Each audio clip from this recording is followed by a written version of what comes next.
dira na din magsugod ang imong program, which we then again called as the entry phase. So muna siyang mga orientation o mga stabilization para at least magka-idea ang resident kung sa idagan sa rehabilitation. And then there's gonna be the primary treatment phase, like going phase 1, phase 2, wherein mag-involve or engage na ang saka residente sa mga activities like group therapy, counseling, and other skills development. And of course, na-mention na to nga sa 5th month, no, ideally 6 months ang rehabilitation. So ideally sa 5th month ma-talk out na ang ginatawag na to nga reintegration phase, like mag-focus o unsaon og prepare ang usa ka residente in terms of like asa siya mag-report for his aftercare or unsay dagan sa iyang gawas para mahapsay siya sa iyang pamilya or sa iyang trabaho. And of course the relapse program wherein ipatuon na to ang ato ang mga pasyente nga. And of course, the significant others, kung sa mga possible triggers para mubalik lugar sa bisyo ang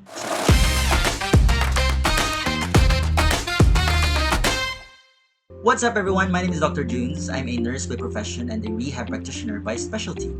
And today, nindot kayo itong istoryahan no, because we're gonna be talking about one of the most common program or modality nga gagamiton diri sa Pilipinas and perhaps all over the world.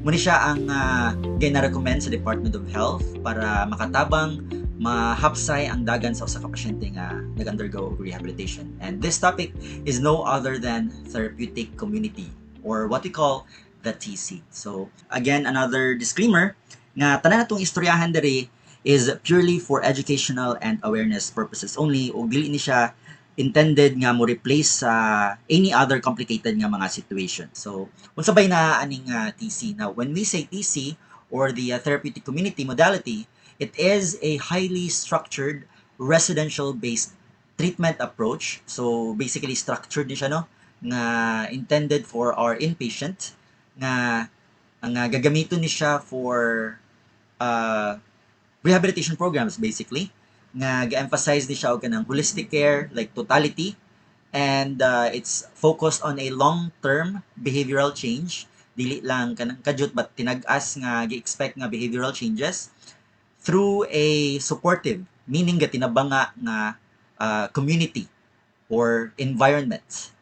Now kani siya nga modality or program gituyo ni siya para mutabang sa mga individual nga galisod or ga-struggle sa substance use and also makatabang sa ilahang kanang bitong mag-build or mag-develop og kanang healthier nga lifestyle para mawala na tong mga previous nila nga binuhatan and also mga interpersonal relationships ang gaunsa sila approach sa ilahang sa uban nga tao, especially sa ilang pamilya, and also personal accountability ang kaugalingon nga mga lihok at least ma-aware sila nga naa sila sayop or naa sila dapat i-correct. So muna siya basically ang ginatawag na to nga therapeutic community. Now number 1, community is a method or community as a method. So sa TC Manggod, ang primary tool jud in terms of recovery is ang community mismo. And sa ingana nga description no ang mga participants or ang mga individuals sila mismo ang mag-interact and ginatawag nato nga mag-engage sa usa't usa o sila ang magtinabanga para mabuhat ni siyang recovery nga ilahang gusto. And sa aning pagsabot-sabot nila or aning ani sa mga engagement nila, dira na dayon ang mga ginatawag nato nga mutual support and ginatawag nato nga mga shared responsibility no nga magatabang og tulod para magbag-o ang ilahang panlantaw sa kinabuhi.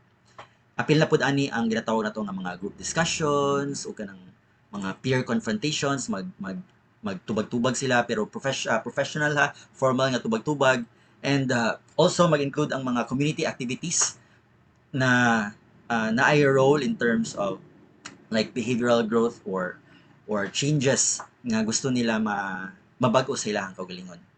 There's also what we call the hierarchical structure and basically sa ing-aning program I've mentioned nga highly structured jud ni siya no, so meaning kada oras o kada minuto naa joy dagan nga structure like 5 in the morning ting exercise, 6:30 in the morning ting kaon na and then 7 a.m. dapat ting kaligo na nila or ting hygiene na And then 8 in the morning naa na dayon tanang ginatawag nga morning meeting. Then naa din mga functions along the way, and also depending on the day, naa dayon mga different roles sa hapon, like naay mga classes for those who want to graduate uh, in their high school, na po yung mga ginatawag nito nga recreational activities, na po tayo ginatawag nga mga sito gani ka mga religious activities. Those things are structured depending on the day. So naa na siya. Naka-plaster na siya og ayo in terms of the therapeutic community. And the third one is what we call the self-help and mutual help. So ang core nga principle jud no, ang prinsipyo jud nga gina-point out nato ani sa to ang mga residents. Residents, by the way, ang term nato sa mga people nga nag-undergo og rehab, no, kay gapuyo man sila sa rehab center. So ang core principle aning mga residents nato is ga-expect yun ta nga mutabang sila sa ilahang kaugalingon and sa ila pong mga kauban through the participation of the community. Participate sa tanang kalihukan, tanang activities o tanang structure. And kani siya mag-encourage sa ato ang mga residents no to like become the active agents ba ang tawag nato na, like the procreator no of their own recovery, and find the opportunities to kanang magtabang pud sila ang kapwa ng mga residente nga gusto pud magbag-o sa ilahang pangalaw-adlaw nga liho. And of course, we have what we call the holistic approach. Ang sa holistic approach, let's do take note nga when we say TC, it does not only address addiction but also like address any other aspects like sa medical or sa emotional, kung gaon sa ba sila maging halubilo silang pamilya or silang relatives. Same goes with social, or will also include the educational para ma-better sila sa ilang self, like makatuon sila basa or sulat, and also especially with spiritual growth, like makatuon sila what is being said in the Bible. And again ang aim jud ani is to let the person recover through the different domains kasi klase nga aspeto sa kinabuhi. And number 5 is we do have the what we call the behavioral change, or behavioral change and the personal accountability. Because sa TC magud nga program, gina-encourage nato ang ato ang mga residents no nga i-modify nila ang mga bati nga behavior sa una, like gasukol-sukol sila silang ginikanan or sa ilang mga igsuon. Gina-pa-change na siya by practicing new things, like especially katong mga pro-social behaviors, like being able to greet or kanang magmano po no, especially kung relatives or older relatives nimo. And basically mo ni siya ang dagan if they will just follow the daily routines, the community works ug mga activities nga magahasa sa ilahang mga discipline, sa ilahang self-control ug mga accountability. And do take note nga part ani sa ginatawag nato nga TC is naadyo na ka ng in a way mura siya kanang biklon bitaw ang usa ka tawo para mapagawas unta ideally para pangitaon kung unsa pa tong ginatago niya nga bad behavior. But we are hoping nga dili niya mapakita because in the program he's able to like control himself or change himself, nga dili basta-basta mo react or dili basta-basta manumbag or kanang kumbaga magbagong buhay na ba, matun-an niya nga mag-change na siya sa iyang past nga mga experience. Now, in terms of stages of treatment, do take note nga magsugod na siya sa entry phase. Usually dili pa na pagsulod niya sa rehab center if admitted, dili pa na mag-start diretso na patay ginatawag nga emotional interview. During the emotional interview, the staff and the panel, which are residents as well, ilang gapangitaon kung naa ba kay aware ba ka nga naa kay na kay mga sipyat sa imong kinabuhi, and if moayon ba ka nga naa kay bisyo na sa droga. And if those are considered valid, no, dira na din magsugod ang imong program, which we then again called as the entry phase. So muna siyang mga orientation o mga stabilization para at least magka-idea ang resident kung sa'y dagan sa rehabilitation. And then there's gonna be the primary treatment phase, like going phase 1, phase 2, wherein mag-involve or engage na ang saka residente sa mga activities like group therapy, counseling, and other skills development. And of course, na-mention na to nga sa 5th month, no, ideally 6 months ang rehabilitation. So ideally sa 5th month ma-talk out na ang ginatawag nato nga reintegration phase, like mag-focus o gunsawan og prepare ang usa ka residente in terms of like asa siya mag-report for his aftercare or unsay dagan sa iyang gawas para mahapsay siya sa iyang pamilya or sa iyang trabaho. And of course, the relapse program wherein ipatuon na to ang ato ang mga pasyente nga. And of course, the significant others, kung unsa ang mga possible triggers para mubalik lugar sa bisyo ang sa kapasyente. So, if everyone is aware with that, at least makontrol o makontrol if not ma-stop ang relapse of drug abuse. But we just like to point out for number 7, there are roles and roles of the staff and the peers in terms of the TC program. So ang mga members sa Jud ani no, ang mga staff sa Jud ani are not the main highlight jud para makatuna to ang mga pasyente because again, the main tool is the community itself. So ang mga staff dere are facilitators lang and mga models lang jud ni sila no to help guide para maplastar ang process sa pagpadagan sa structure.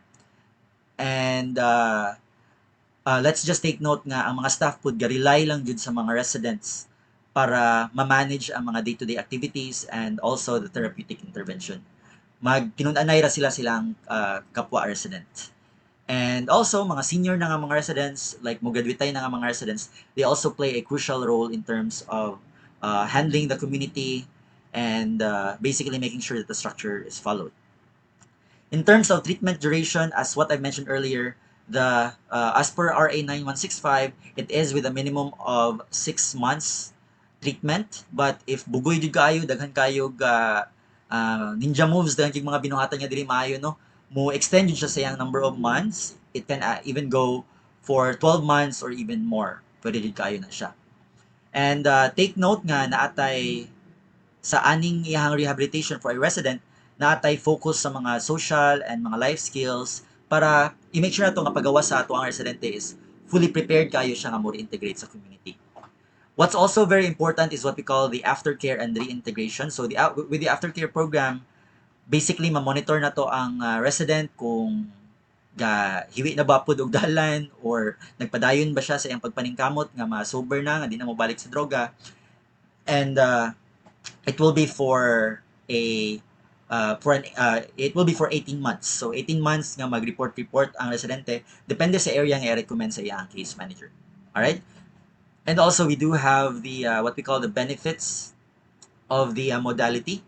So 3 things no. Number 1, ang number 1 benefit ani is that long-term recovery jud siya. So ang TC will provide like a stable hapsay jud siya nga environment nga mag-aalaw sa ato ang mga residents or mga individuals no to understand and see themselves have a sustainable change sa ilahang kinabuhi.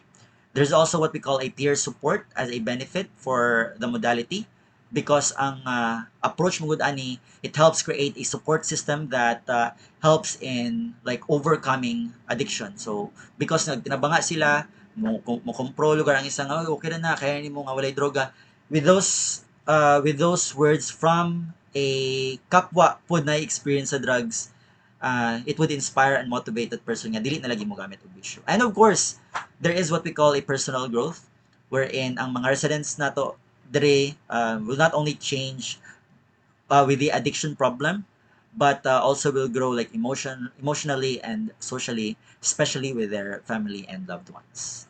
All right, so hopefully na enlighten mo if ever nga naamoy loved one nga ongoing og rehab no, at least na enlighten mo kung si dagan aning TC modality.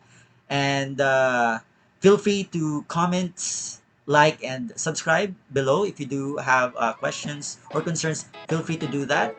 And ayan, always remember, sulay-sulay lang og gugma, ayaw sulay ng droga.